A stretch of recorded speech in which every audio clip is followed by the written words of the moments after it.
Salut à tous, aujourd'hui sur West Track Radio, on se retrouve avec Christophe Pécou du projet de recherche Punk is Not Dead afin de parler de la journée d'études qui aura lieu à l'Iselle le vendredi 20 septembre, la scène punk au Havre de 1976 à 2019. Comment il s'est monté ce projet? Est-ce qu'il y avait une nécessité d'écrire l'histoire de cette musique-là d'une façon un peu plus peut-être académique?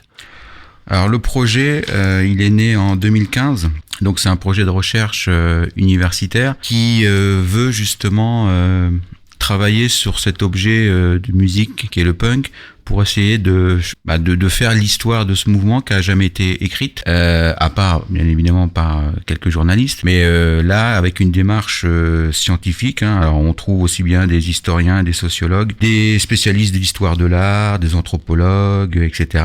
Et donc l'objectif c'est vraiment d'écrire pour la première fois une histoire plus, on va dire entre guillemets, scientifique de l'histoire punk en France, depuis 76 jusqu'à aujourd'hui, puisque notre thèse, c'est de dire que le punk n'est pas mort. D'où le nom Punk is Not Dead. Est-ce que tu pourrais développer un peu les raisons qui vous ont poussé à faire une conférence au Havre Le Havre, quand on regarde un petit peu l'histoire du mouvement punk en France, on s'aperçoit qu'il y a des villes qui sont rapidement touchées par le phénomène, et le Havre est une de ces villes qui va être touché par le mouvement punk de par sa proximité avec l'Angleterre, de par les concerts qui vont s'y dérouler, puisque vont passer par exemple en 77 les Ramones, les Stranglers et ainsi de suite, un certain nombre de groupes qui viennent d'abord au Havre avant d'aller sur Paris. Et donc le Havre a toujours été une place importante, alors plus largement du rock en France, mais le punk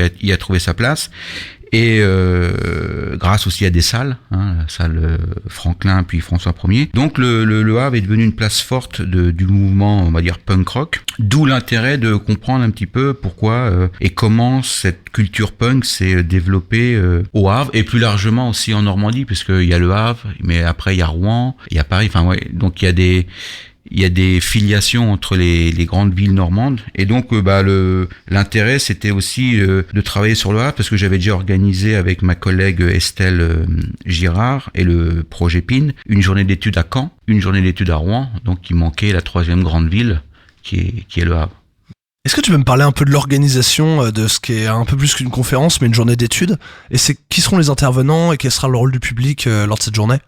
Alors, la journée d'études, elle est organisée d'abord par Jean-Noël Castorio et Arnaud Lemarchand, qui sont tous les deux enseignants-chercheurs à l'Université du Havre. Donc, c'est eux qui ont programmé et organisé la journée.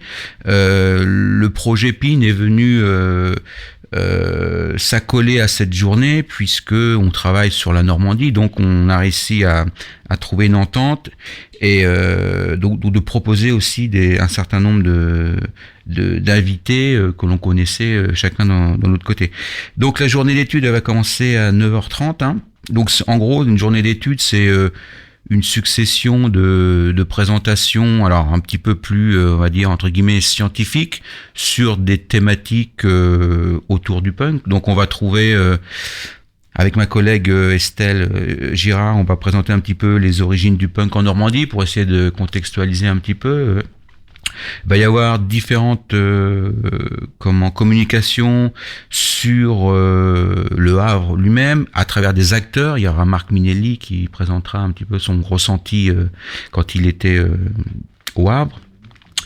Il y aura Laurie Picard qui viendra présenter son projet Rockin' Le Havre. Donc il est légitime de l'inviter, puisque c'est la mémoire du rock au Havre.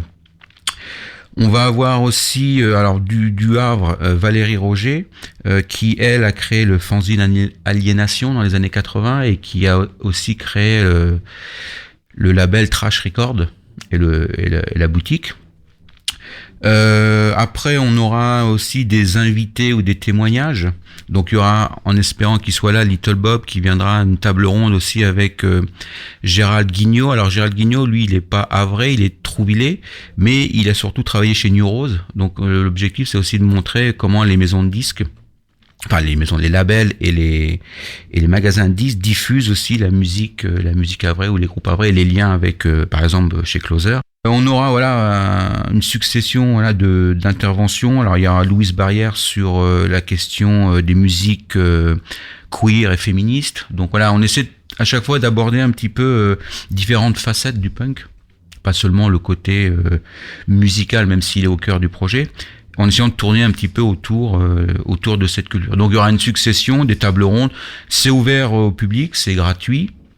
Et souvent dans ces journées-là, c'est moins académique qu'à l'université où chacun peut s'exprimer, prendre la parole, etc. Donc ça se passe toujours dans une bonne ambiance.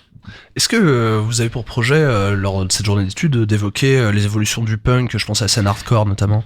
Le but, c'est d'essayer de brosser le panel entre 76 et aujourd'hui, donc c'est large. Alors malheureusement, des fois, on n'a pas forcément les acteurs, soit il y en a qui veulent pas venir, qui ont peur, ou qui s'en foutent complètement, ça on comprend très bien. Donc le but, c'est de montrer que c'est pas de dire que le punk c'était bien avant, machin, non.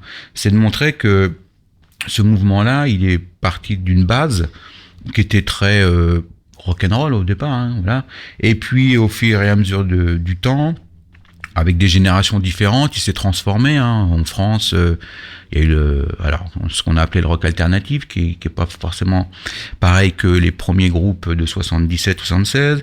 Ensuite, c'est le début des années 80, c'est le hardcore américain, donc qui va influencer un certain nombre de groupes français.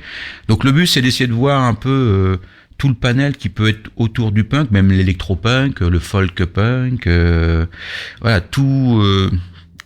tous les groupes qui se considèrent à un moment comme punk aussi, qui se définissent comme punk. Merci Christophe d'être venu sur Westrack Radio. Merci à toi. On rappelle le vendredi 20 septembre à partir de 9h30 si j'ai bien compris. Ouais, 9h30. Journée d'études sur la scène punk au Havre de 76 à 2019. Et puis à une prochaine fois Christophe. Merci à toi, merci de ton invite. Salut.